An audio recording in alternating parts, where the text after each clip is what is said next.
Olá, boa noite. Pessoal aí que acompanha os estudos bíblicos, então, aqui pelo nosso canal aqui da Concórdia.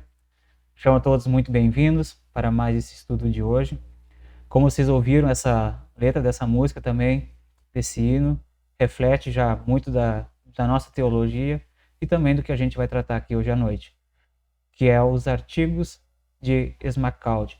A gente vai trazer um pouco então do contexto histórico, do que se passou, né, na época, por que foi escrito e também o seu conteúdo. A gente vai dar uma breve passada. Mas antes de nós adentrarmos ao assunto em si, vamos fazer um momento de oração. Querido e amado Deus, obrigado pela oportunidade de estarmos aqui. Obrigado, Senhor, por mais esta semana, por este dia de poder entender um pouco mais de como foi formados os nossos artigos de fé, aquilo que nós realmente cremos e defendemos, daquilo que nós não podemos abrir mão de forma alguma. Senhor Deus, auxilia cada um de nós, a mim, na exposição e a todos aqueles que acompanham para também o entendimento. Esteja conosco, ó Senhor Deus, hoje e sempre. Amém.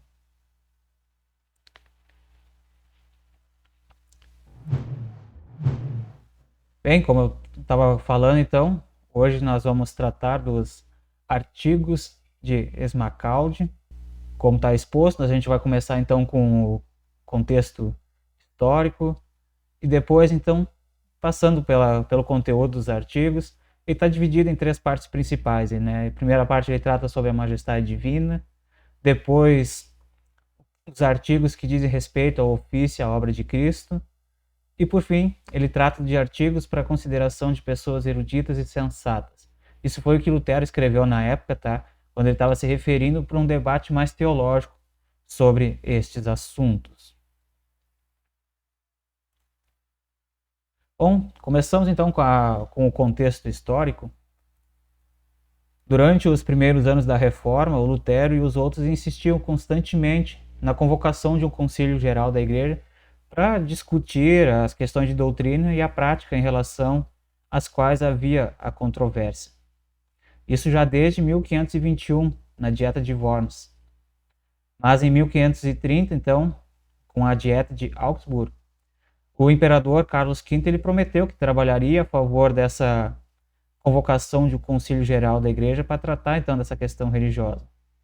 Os protestantes, então, acreditavam que, ao acontecer esse concílio, eles poderiam, de certa forma, trazer a reforma para a Igreja se o evangelho ele fosse ouvido e as exigências papais elas fossem deixadas um pouco de lado, né? Os papas, eles que estavam no poder nesse período, eles reconheciam que um concílio livre não ia trazer vantagem para eles. Mas o imperador, ele era favorável ao concílio e então repetidamente ele dava um jeito de tentar convocar esse concílio. O imperador, então, já no ano de 1532, ele negociou com o Clemente VII sobre esse assunto.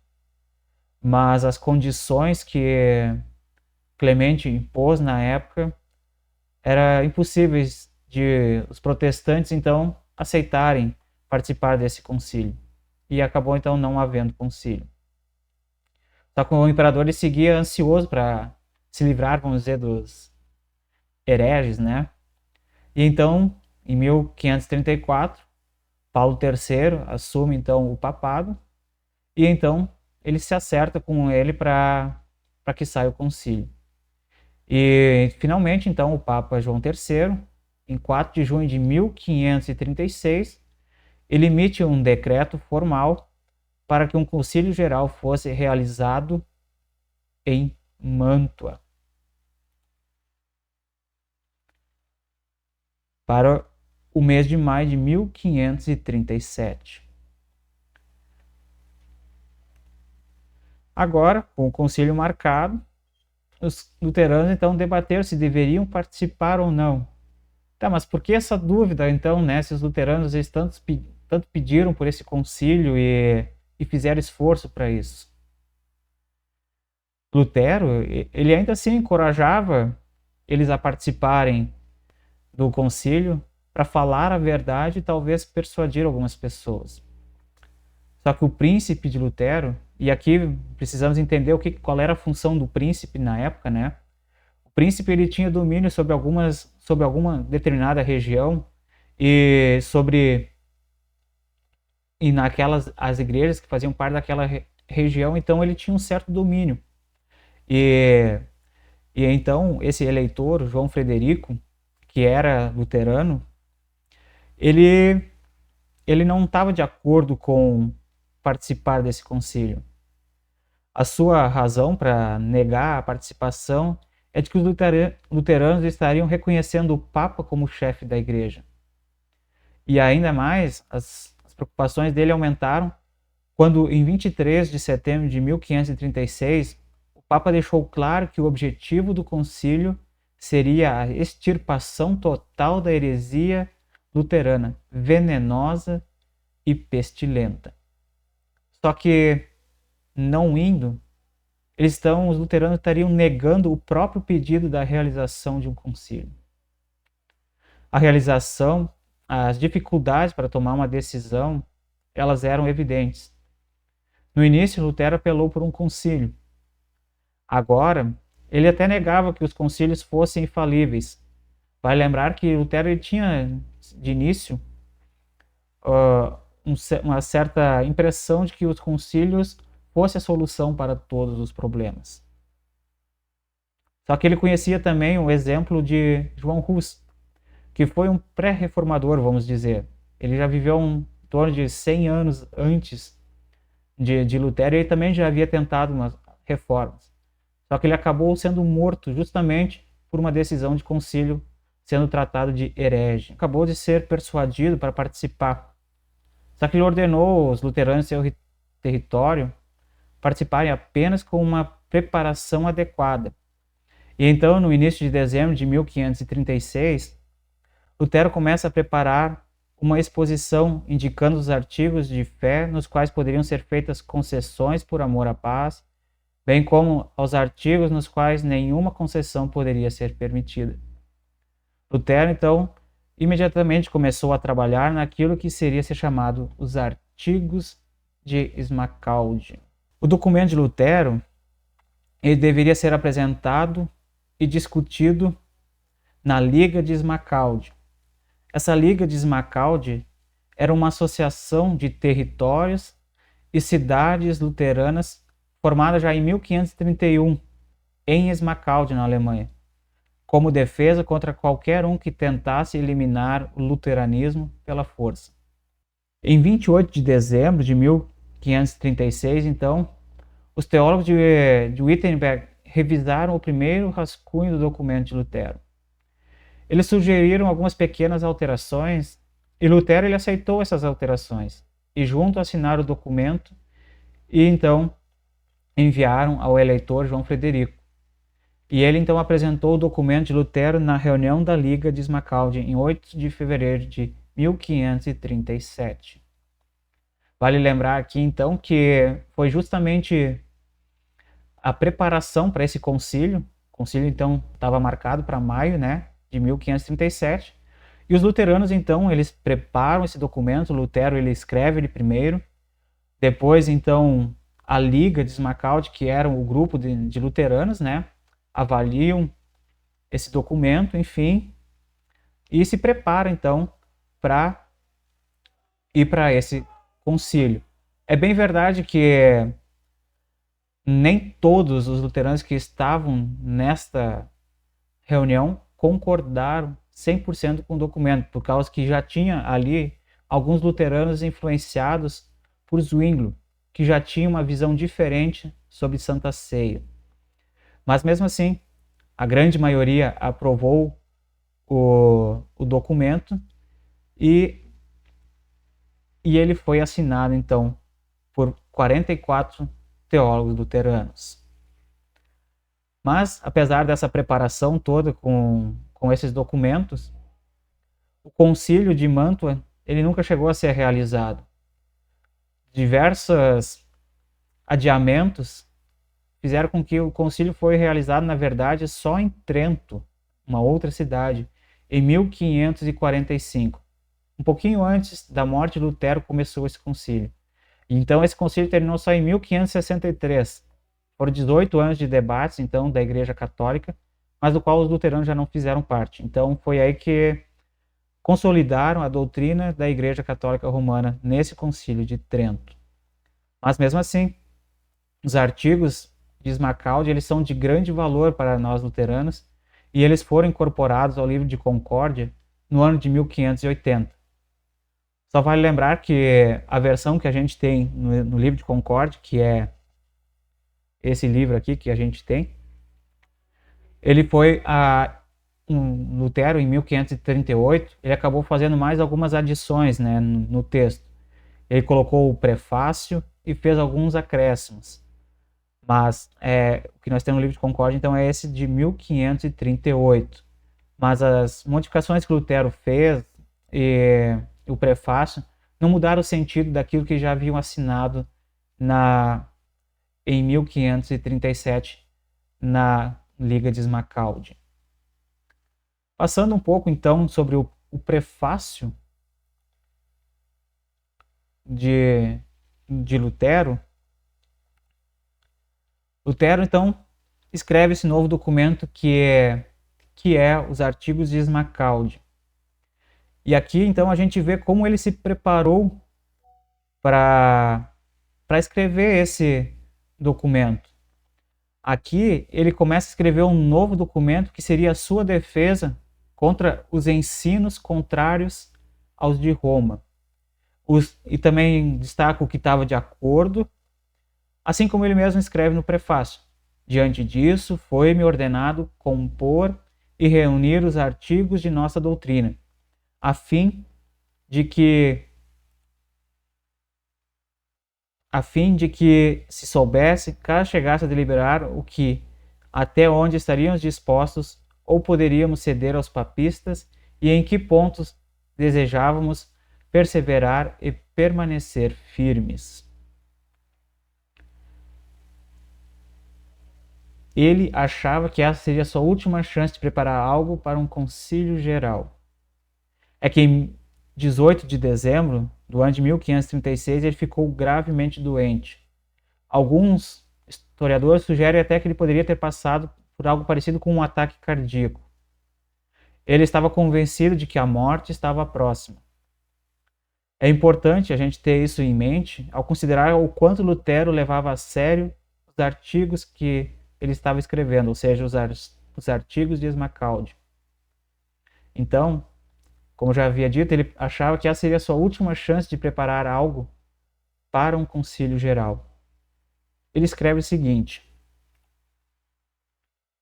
nesse meio tempo, decidi publicar esses artigos para o caso de eu vir a morrer antes que se realize um concílio, o que de todo aguardo e espero. Porque esses impostores que fogem da luz e que evitam o dia se esforçam de forma muito lamentável para adiar e impedir o concílio. Assim, os que vão viver e permanecer depois de mim podem apresentar o meu testemunho e confissão, além daquela que publiquei anteriormente. Ele citando então o escrito da Santa Ceia de Cristo, e a qual aderi até agora e a qual, com a graça de Deus, espero continuar fiel. Depois, então, ainda Lutero segue: imagine-se, então, o que acontecerá no futuro depois de minha morte. Então, está no prefácio dos artigos de Smakaldi, que está no nosso livro de Concórdia, na página 331. Lutero ele se dedica a esses artigos principalmente por seu cuidado pastoral e amor pelas pessoas. De forma geral, ele tem esperança que, com a exposição de seus artigos, muitas pessoas possam conhecer a verdadeira igreja e assim serem salvas. Ele escreve no parágrafo 10 de seu prefácio o seguinte: na verdade, muito gostaria de ver um concílio autêntico, muitas coisas e pessoas seriam ajudadas com isso. Não que nós mesmos dele precisássemos, pois as nossas igrejas, pela graça de Deus, estão agora de tal maneira iluminadas e providas da palavra pura e do uso correto dos sacramentos, de compreensão das diversas vocações e das obras verdadeiras, que por nossa causa não estamos pedindo nenhum auxílio e que nenhum conselho, e no que se refere a essas questões, não temos esperança e expectativa de algo melhor da parte do concílio. Nas dioceses, porém, vemos por toda parte muitas paróquias em vacância e desertas, uma situação de partir o coração. No entanto, nem bispos nem cônegos se importam com a forma como vivem ou morrem as pobres criaturas pelas quais Cristo morreu, e não podem ouvi-lo falando com elas como o verdadeiro pastor com as suas ovelhas. Aqui a gente vê a grande preocupação pastoral de Lutero. Lutero era alguém que estava preocupado com a salvação das pessoas. Ele não estava simplesmente preocupado em escrever um documento e refutar a igreja e os seus erros, mas ele queria que, de fato, essas pessoas conhecessem a graça do Evangelho, o perdão, da forma correta e que trouxesse paz ao coração das pessoas. E então é nisso que Lutero se preocupa ao escrever esses artigos, que ele também já não acreditava mais na unificação da igreja e que a Igreja Católica aceitaria esta reforma. Então, vamos dizer, mais seria para expor de forma clara a doutrina, vamos dizer assim, agora já a doutrina correta da Bíblia, para então, de talvez mudar um pouco a cabeça de algumas pessoas, de algumas lideranças, mas sabendo que uma completa reforma na igreja já não seria possível. Mas mesmo assim, Lutero insiste em participar, insiste em expor as suas ideias. E também ele leva isso meio como seria o seu testamento de fé, porque como que ele também já estava certo de sua morte, ele queria deixar por escrito de forma clara aquilo que ele cria, da forma então mais clara para que todos os demais luteranos pudessem se apegar futuramente nesses documentos. Mas agora então a gente passa do que está composto esses artigos, né? Conteúdo dos artigos. A primeira parte, então, trata da majestade divina. A segunda parte, então, já fala da doutrina da justificação. E a terceira parte, que é um debate um pouco mais teológico, mas que também é importante nós vermos. Aqui, essa imagem que eu coloquei junto, seria a capa do primeiro livro de Concórdia, de 1580. Os artigos de Smacal eles estabelecem muito claramente as diferenças entre o catolicismo romano e o luteranismo. Esse documento ele foi redigido para que não houvesse dúvidas, mas a fidelidade e a clareza exigem uma apresentação precisa em duas formas, que primeiro rejeita o erro e o segundo, então, ele afirma a verdade. Então, os artigos estão divididos nessas três partes principais. Na primeira parte do artigo, Lutero, então, ele aborda as questões das quais não havia disputa, que é a questão, então, da majestade divina, pois ele faz isso por dois motivos. Ele se considerava parte da Igreja Universal e não o defensor de uma nova ideia ou heresia. Ele se identificava com o cristianismo histórico, com tudo aquilo que a igreja já havia feito, enfim. Ele estava vendo, era nesse momento, vamos dizer, a igreja se desviando. Mas a crença na fé trinitária, que é o centro da teologia cristã, e que as outras doutrinas derivavam dessa doutrina fundamental, então ele se considerava parte dessa igreja. Só que ele também não queria que deixasse essa parte no qual tinha consenso passar batido. Ele queria reforçar também que o luteranismo também é parte dessa igreja trinitária. E então ele escreve essa primeira parte da Majestade Divina com 4 artigos. O primeiro artigo, ele destaca a unidade da divina essência. O segundo artigo são as características pessoais da Trindade, ou seja, a distinção na Trindade.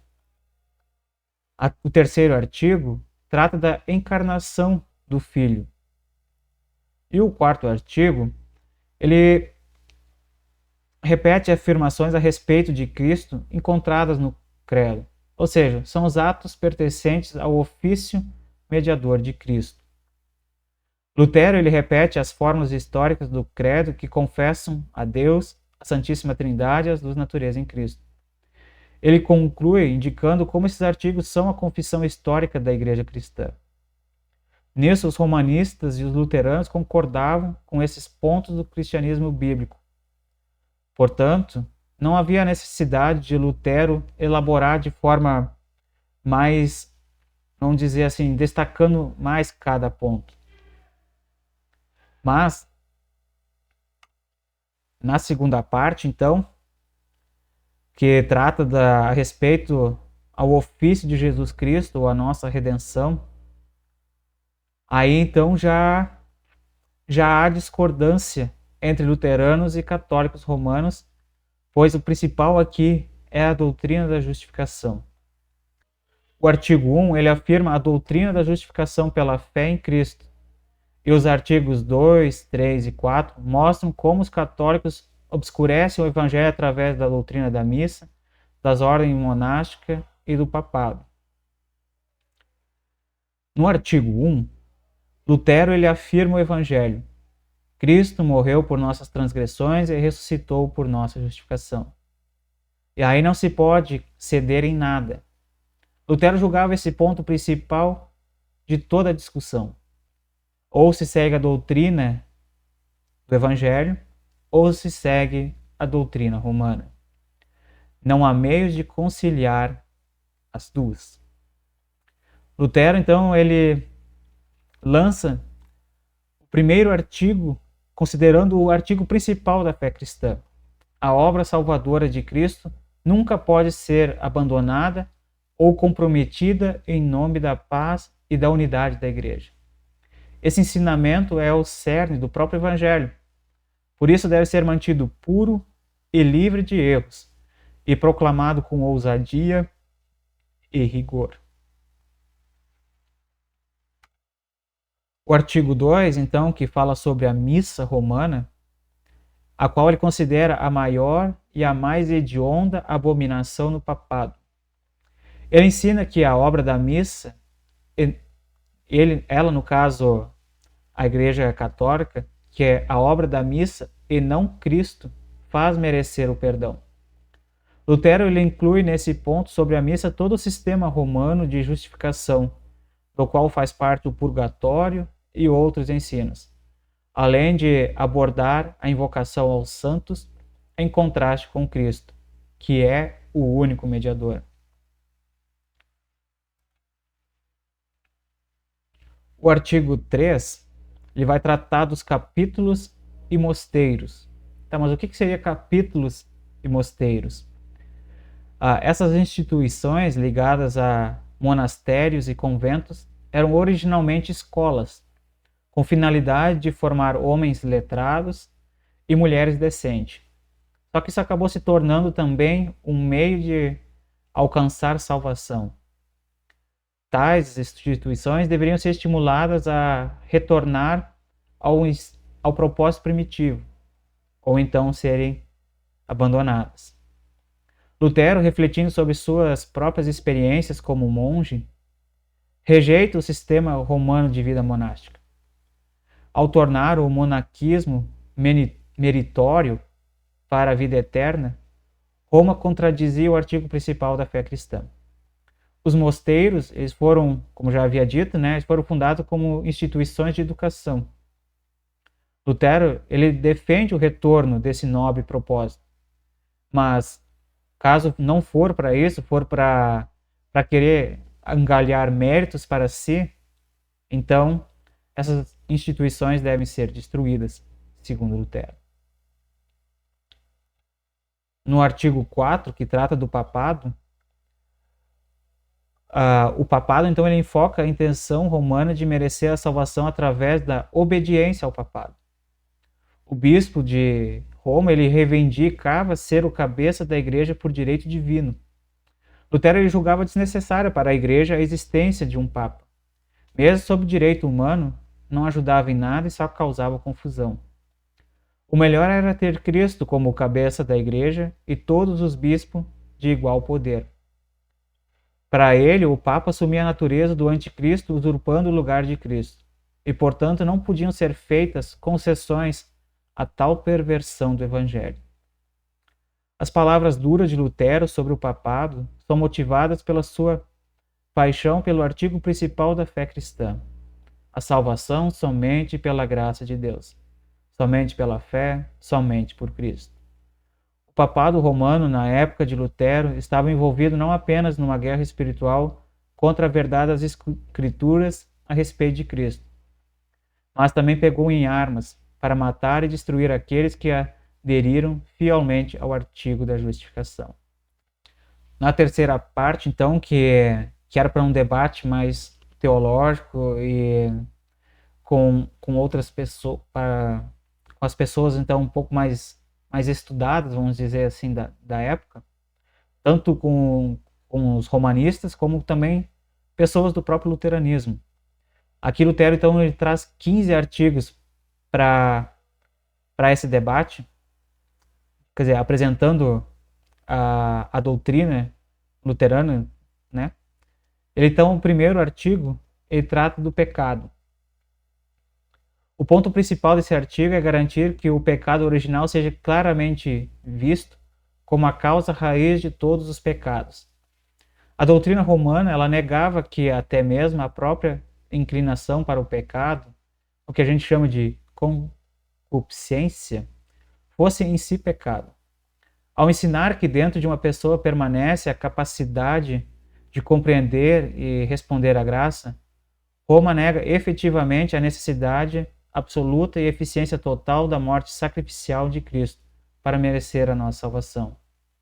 É claro que eles negam veementemente isso, mas ao tornar a resposta de uma pessoa à graça parte da salvação, o resultado é precisamente a negação da suficiência de Cristo. O artigo 2 trata da lei, e o principal objetivo da lei é revelar a corrupção total da humanidade devido ao pecado, levando as pessoas a buscarem salvação somente em Cristo. Embora a lei controle pecado exterior, ou seja, as manifestações grosseiras do pecado, o seu principal objetivo é levar a humanidade a perceber as consequências condenatórias do pecado original. A Igreja Romana se apoiou excessivamente na filosofia pagã ao desenvolver a sua filosofia, ou melhor, a sua doutrina sobre o pecado. Ela aceitou a noção não bíblica de que uma pessoa poderia realmente cumprir a lei por meio de suas próprias habilidades. O artigo 3 trata do arrependimento e do falso arrependimento dos papistas. Aqui Lutero apresenta o ensinamento bíblico correto sobre o arrependimento, que é a interação entre lei e evangelho. A lei revela o pecado e nos leva a nos apegarmos somente a Cristo. O evangelho, transmitido por meio da palavra e do sacramento, conforta e acalma as consciências. Essa interação entre a lei, que revela o pecado, e o evangelho, que perdoa e restaura, é o que constitui o verdadeiro arrependimento. Ele condena o falso ensinamento de Roma sobre o arrependimento, que pressupõe que o pecado original não corrompeu totalmente todas as capacidades espirituais humanas.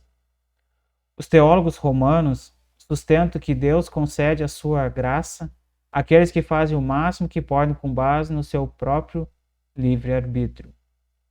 No sistema romano de penitência ou arrependimento, não só deve haver tristeza, mas também satisfação pelo pecado. Só que isso rouba de Cristo o seu lugar como satisfação plena e completa por todos os pecados. O artigo 4 fala do Evangelho. Lutero destaca como o Evangelho chega até nós, através da palavra pregada do perdão.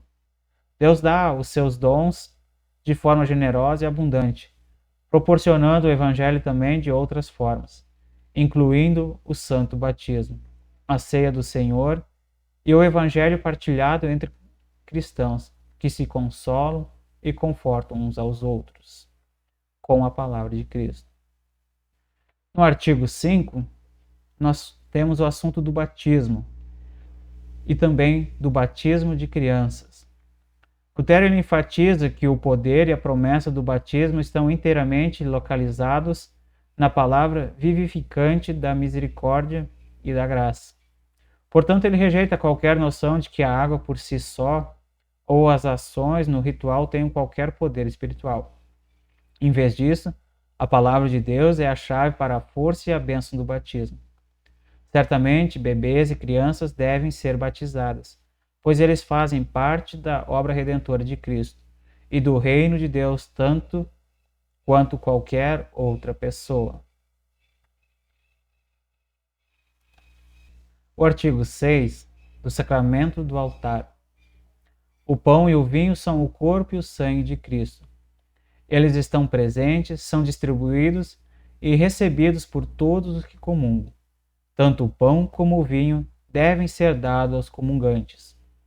A teoria da transubstanciação é rejeitada como um raciocínio enganoso. A validade do sacramento depende da palavra de Deus e não da fé de quem recebe. Vale lembrar aqui que Lutero, então, aqui ele define muito claramente sobre a Santa Ceia. É pão e vinho, corpo e sangue. Os 4 elementos presentes na ceia.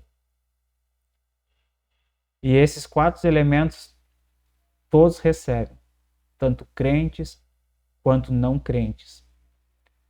E ele diz aqui que tanto o pão como o vinho devem ser dados aos comungantes. Ele fala isso porque, pois na Igreja Católica, somente o pão é dado aos comungantes, o vinho não. E ele então diz que tanto o pão quanto o vinho devem ser dados. Por isso ele faz vamos dizer, coloca essa ênfase nas 2 espécies, pão e vinho. O artigo 6 trata das chaves. E ele diz aqui que a ajuda contra os pecados não vem apenas do sacramento, mas também do poder das chaves. Lutero diz que o ofício das chaves é dado por Cristo à Igreja, e não simplesmente aos sacerdotes romanos. O artigo 8º, que trata da confissão, Lutero ele nunca teve a intenção de abolir a confissão privada e a absolvição, apenas eliminar os erros e os abusos que se associaram a elas. Um abuso particularmente grave era a exigência de uma enumeração completa dos pecados. Lutero insiste na visão bíblica da misericórdia e graça de Deus, que vem pela palavra externa, objetiva e manifesta. Os reformadores radicais ensinavam que as pessoas deveriam buscar a Deus fora da sua palavra, olhando em vez disso para os seus sentimentos interiores, pensamentos e outras experiências ditas espirituais. Bom, esse é o caso dos entusiastas, né, que Lutero também combate aqui nesse artigo. Primeiro ele combate a visão católica, que tinha que fazer tipo uma lista de todos os pecados, confessar esses pecados para daí então receber o perdão. Lutero combate essa listagem, vamos dizer assim. E os entusiastas, que de novo achavam que não precisavam mais da palavra de Deus, que apenas o seu próprio sentimento e as suas experiências espirituais eram suficientes. Lutero combate essas duas coisas, esse sentimento interior e essa experiência espiritual. Lutero ele sempre enfatizou muito o uso da palavra de Deus, o uso da Bíblia e dos sacramentos. Artigo 9 trata da excomunhão. Lutero ele rejeita qualquer sugestão de que o Papa possa banir pessoas tanto da Igreja quanto da sociedade. Os ministros não têm autoridade para ministrar penas civis com a excomunhão da Igreja. No entanto, Lutero reconhece claramente a excomunhão bíblica, ou seja, impedir que pecadores abertamente impenitentes recebam a Santa Ceia e outras comunhões na Igreja até que se arrependam e se afastem do seu pecado. Lutero ele usa esse artigo 9 porque, que nem na Dieta de Worms, em 1521, ele então sendo excomungado da Igreja, ele também perdeu os seus direitos civis, ou seja, com a excomunhão da Igreja, ele poderia ser morto por qualquer outra pessoa, sem que essa pessoa sofresse alguma punição por esse crime. E é isso que Lutero ataca aqui. Ele defende a suspensão, vamos dizer, da ceia para pecadores impenitentes, mas não a excomunhão da vida civil, vamos dizer, desse direito, da perda de direitos no âmbito civil.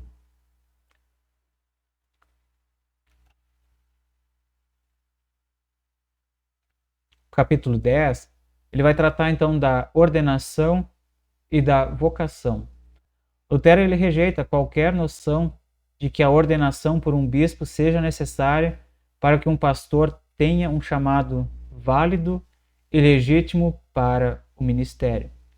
Ele aponta como os bispos de sua época se afastavam terrivelmente do entendimento bíblico da supervisão episcopal.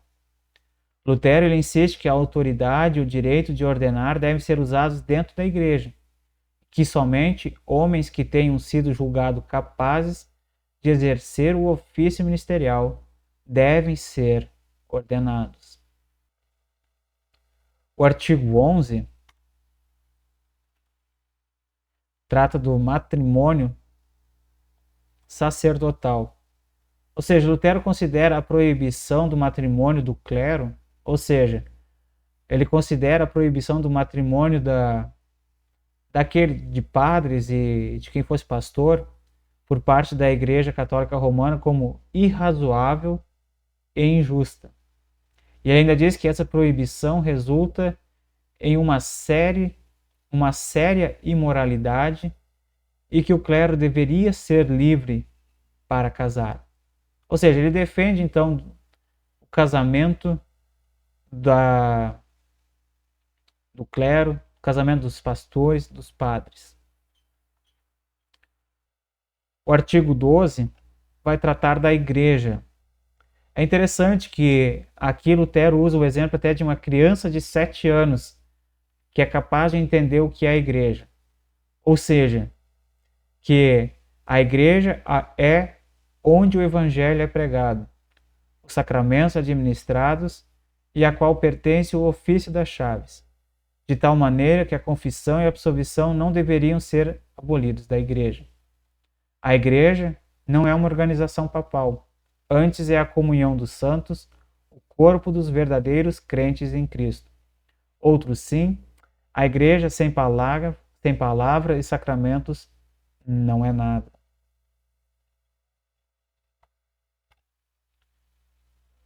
O artigo 13 trata como se é justificado diante de Deus e das obras.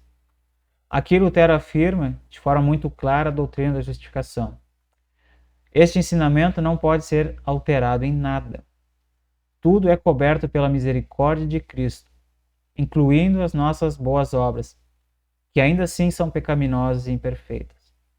As obras não salvam.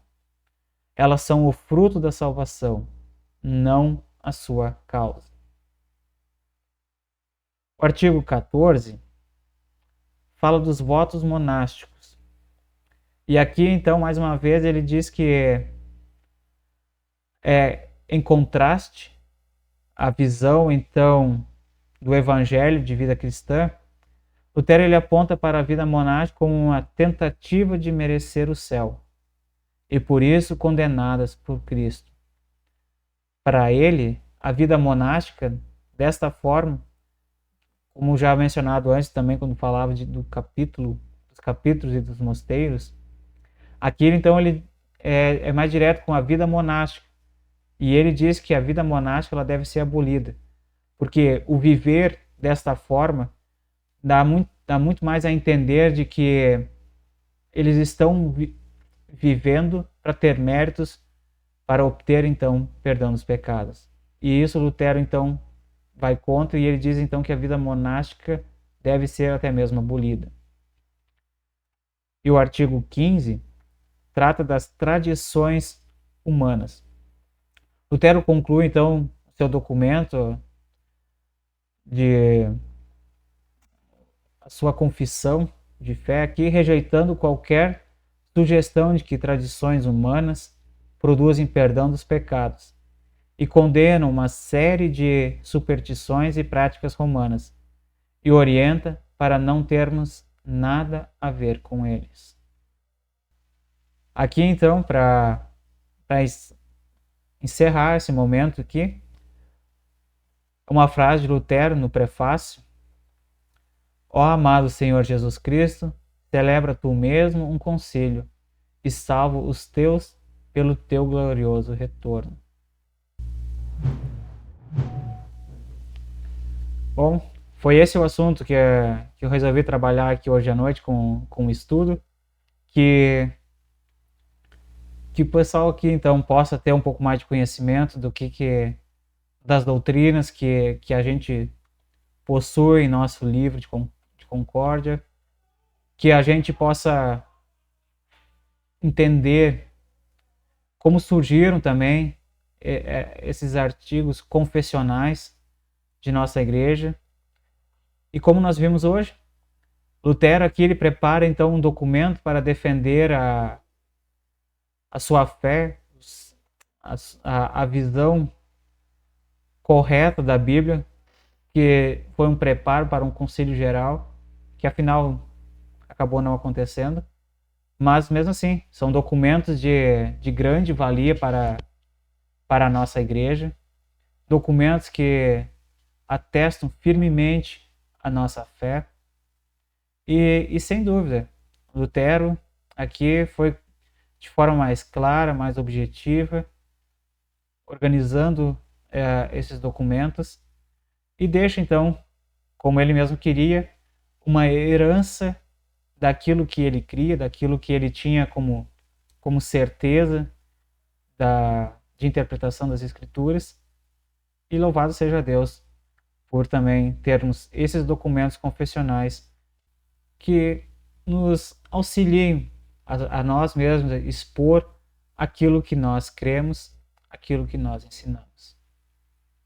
Muito obrigado a todos vocês que estiveram comigo aqui nesse estudo, nessa noite. Tenham todos um abençoado descanso. Que Deus esteja acompanhando vocês hoje e sempre. Muito obrigado. Até uma próxima oportunidade.